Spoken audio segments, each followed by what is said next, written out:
పురుషుల Asia cup rising stars 2025లో తొలి సెమీఫైనల్లో ఇండియా వర్సెస్ బంగ్లాదేశ్ మధ్య జరిగినటువంటి ఈ మ్యాచ్లో మ్యాచ్ టై అయ్యింది. సూపర్ ఓవర్లో బంగ్లాదేశ్ గెలుపొంది ఫైనల్కి చేరుకుంది.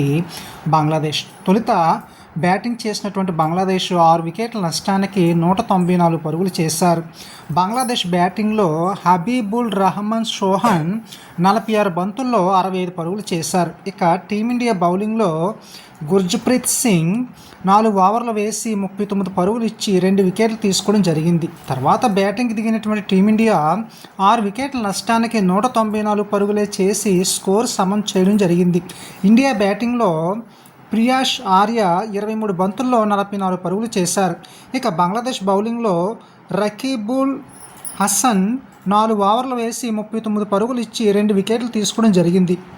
ఇక సూపర్ ఓవర్లో బ్యాటింగ్కి దిగినటువంటి టీమిండియా 2 వికెట్లు నష్టపోయింది. 0కి 1 పరుగు కూడా చేయలేదు. ఇక బంగ్లాదేశ్ 1 పరుగు మాత్రమే టార్గెట్ ఇచ్చింది బంగ్లాదేశ్కి. బంగ్లాదేశ్ బ్యాటింగ్కి దిగి 1 పరుగు చేశారు 1 వికెట్ నష్టానికి. అది కూడా వైడ్ రూపంలో వాళ్ళకి రావడం అనేది జరిగింది. ఇక ప్లేయర్ ఆఫ్ ది మ్యాచ్ అనేది రిపాన్ మొండోల్కి ఇవ్వడం జరిగింది.